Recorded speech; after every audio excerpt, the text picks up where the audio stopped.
Assalamualaikum warahmatullahi wabarakatuh. Salam, Om Swastiastu, Namo Buddhaya. Salam kebajikan. Semangat pagi, Sobat Pelatihan. Saya berharap tetap semangat mengikuti pelatihan. Bersama saya, Wijil Lestari, Widya Iswara, Balai Diklat Keagamaan Papua. Sobat Pelatihan, kali ini kita akan belajar mengenai penyusunan plan dalam lesson study. Sobat Pelatihan, dalam pembelajaran ini kita akan belajar mengenai penyusunan rencana plan dalam pembelajaran. Sobat Pelatihan, sebelum kita belajar mengenai penyusunan plan dalam lesson study, ada hal-hal penting dalam perencanaan, yaitu yang pertama adalah karakteristik mata pelajaran. Jadi, para guru harus mengetahui betul kompetensi apa yang akan ditingkatkan dan materi esensial yang harus dikuasai oleh anak didik kita semuanya. Jadi Bapak Ibu guru di dalam menyusun nanti tidak akan mengalami kesulitan dalam menyusun tujuan pembelajaran dan perangkat pembelajaran. Sobat Pelatihan, dalam penyusunan plan ada hal yang penting lagi, yaitu karakteristik siswa. Sobat Pelatihan, hal yang penting lainnya adalah tentang karakteristik siswa. Yang pertama adalah gaya belajar siswa. Ini yang perlu diperhatikan oleh Bapak Ibu guru dalam menyusun plan. Kemudian yang berikutnya adalah analisis terhadap kondisi para siswa itu sendiri. Selanjutnya adalah latar belakang siswa. Bagaimana latar belakang siswa, kondisinya seperti apa, di situ harus diperhatikan oleh Bapak Ibu guru sebelum memulai pembelajaran. Kemudian yang berikutnya adalah tahap perkembangan dan pencapaian siswa sebelumnya. Bagaimana pencapaian tentang kondisi atau pencapaian kognitif siswa itu yang diperhatikan agar dalam materi berikutnya nanti tidak menemui kesulitan atau kendala. Berikutnya hal yang penting lagi adalah pemilihan metode atau model pembelajaran. Ini adalah hal yang penting, yaitu di dalam kurikulum Merdeka ada beberapa metode pembelajaran. Namun di kurikulum Merdeka ini sebaiknya Bapak Ibu guru mengambil metode pembelajaran yang mutakhir. Contohnya, banyak contoh, tapi di sini akan saya sampaikan ada 4 metode pembelajaran, yaitu berbasis inquiry. Anak di sini akan bertanya atau mengadakan sebuah pertanyaan yang akhirnya akan dijawab sendiri oleh anak melalui sebuah penelitian. Di situ nanti akan menemukan sebuah jawaban. Kemudian yang berikutnya adalah metode atau model pembelajaran berbasis proyek. Nah, di kurikulum Merdeka metode berbasis proyek ini tidak harus menghasilkan sebuah produk, tidak harus menghasilkan sebuah produk. Kemudian berikutnya yaitu metode pembelajaran berbasis masalah. Di sini siswa diajak menyelesaikan sebuah masalah karena tuntutan di kurikulum Merdeka adalah meningkatkan pemikiran tingkat tinggi atau berpikir tingkat tinggi, disebut yaitu pembelajaran HOTS. Nah, berikutnya adalah metode pembelajaran berbasis tantangan.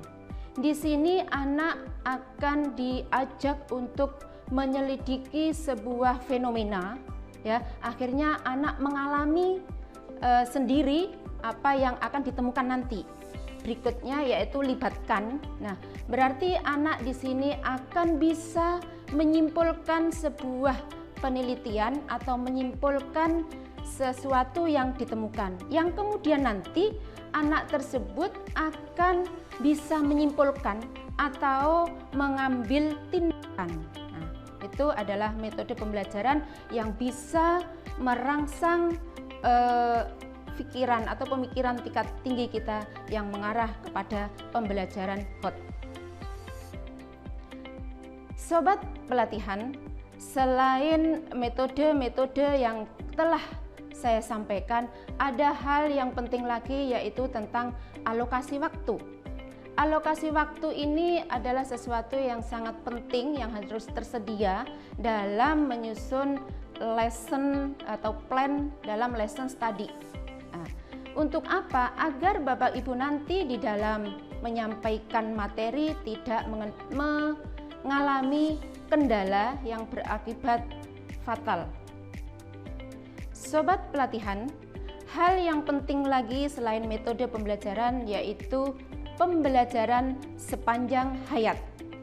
Yaitu Bapak Ibu sebelum memulai pembelajaran tentunya harus menggunakan yaitu stimulus. Ya. Di dalam menggunakan stimulus ini agar siswa lebih mendalam atau mendapatkan rangsangan berupa verbal atau teks ya yang ditampilkan oleh seorang guru. Kemudian pertanyaan pemantik ini juga sangat penting di dalam pembelajaran nanti, yaitu pertanyaan yang memang sebenarnya atau seharusnya itu ditanyakan pada saat Bapak Ibu sudah selesai melaksanakan pembelajaran.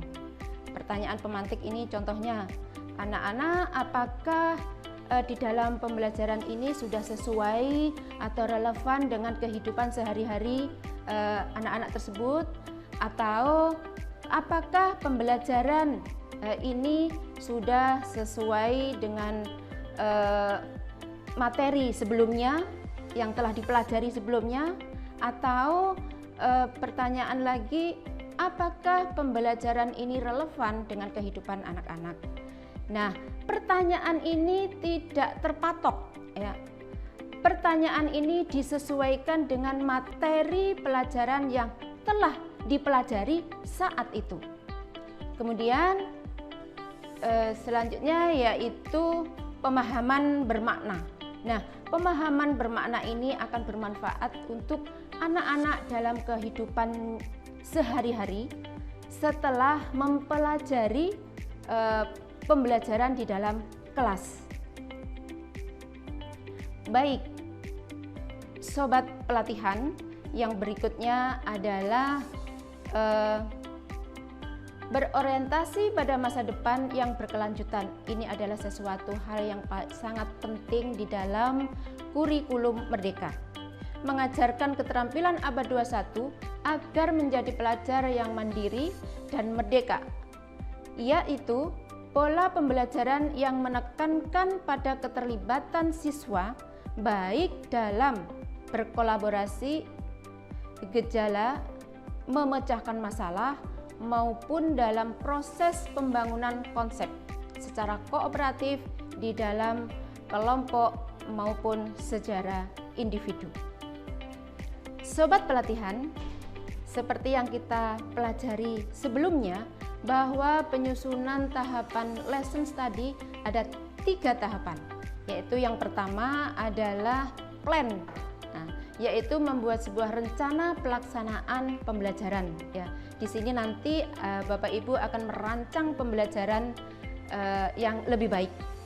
Kemudian yang kedua adalah guru melaksanakan open class. Ya, di dalam open class ini Bapak Ibu yang menjadi guru model tampil mengajar, kemudian yang lainnya guru untuk mengobservasi atau menjadi observer dalam pembelajaran tersebut.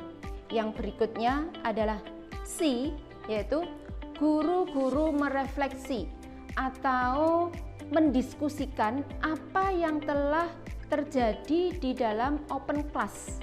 Nah, kita diskusikan apa tujuannya. Di dalam diskusi ini tujuannya pastinya akan mendapatkan evaluasi apa-apa saja yang terjadi di dalam open class agar pembelajaran lebih baik yang bermanfaat untuk guru model itu sendiri atau guru observer.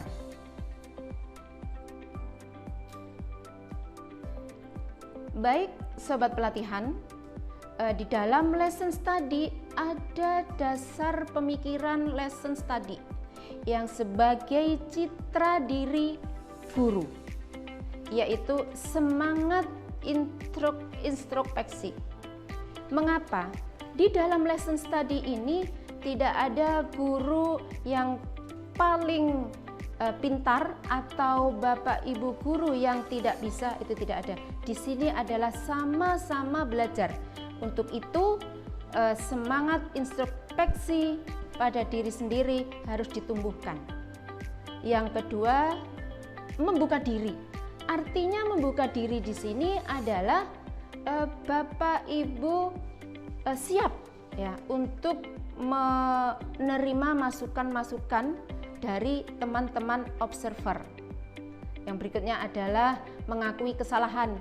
Jika bapak ibu observer atau bapak ibu guru modelnya itu mengalami kesalahan dan sebagainya, mengakui kesalahan adalah salah satu untuk meningkatkan kompetensi guru itu sendiri. Berikutnya adalah mengakui dan memakai ide orang lain.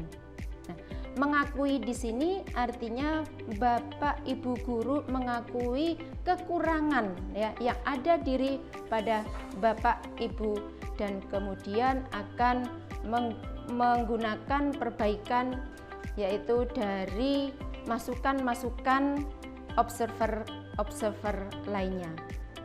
Selanjutnya yaitu memberi masukan yang jujur dan penuh penghormatan. Ini dilakukan oleh observer ya. Masukan di sini tidak boleh mengintervensi guru model yang telah tampil pada open class.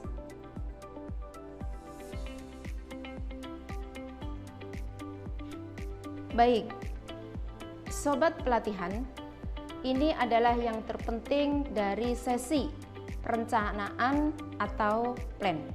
Pertama adalah memilih fasilitator dan membentuk tim. Tim tersebut terdiri dari kepala sekolah, guru, observer, pengawas, dan komite. Kenapa stakeholder ini diikutkan? Seorang observer itu akan mengobservasi di dalam open class, kemudian kepala sekolah dia akan memberi dukungan atas terlaksananya lesson study ini. Kemudian pengawas juga nanti akan bisa mengintervensi guru ya di dalam pembelajaran atau perbaikan-perbaikan. Kemudian komite juga dihadirkan di sini untuk mendukung hal-hal yang perlu diadakan di dalam pembelajaran atau open class. Berikutnya adalah menentukan jenis lesson study. Lesson study ini ada dua jenis, yaitu lesson study berbasis sekolah yang diadakan oleh sekolah. Jadi di sini sekolah mempunyai hak untuk mengelolanya. Yang berikutnya yaitu lesson study berbentuk MGMP. Ini diadakan oleh komunitas MGMP, mata pelajaran bisa bahasa Indonesia, sains, matematika, bahkan PAI atau PAK itu juga bisa mengadakan atau membentuk komunitas lesson study. Berikutnya yaitu di dalam perencanaan atau plan yaitu merancang pembelajaran. Tentunya di dalam merancang pembelajaran ini dibutuhkan sebuah pendekatan, kemudian metode, kemudian model pembelajaran, strategi, media pembelajaran, evaluasi, dan perangkat lainnya. Materi ini sudah disampaikan di sesi yang kemarin. Yang berikutnya adalah menyediakan media pembelajaran.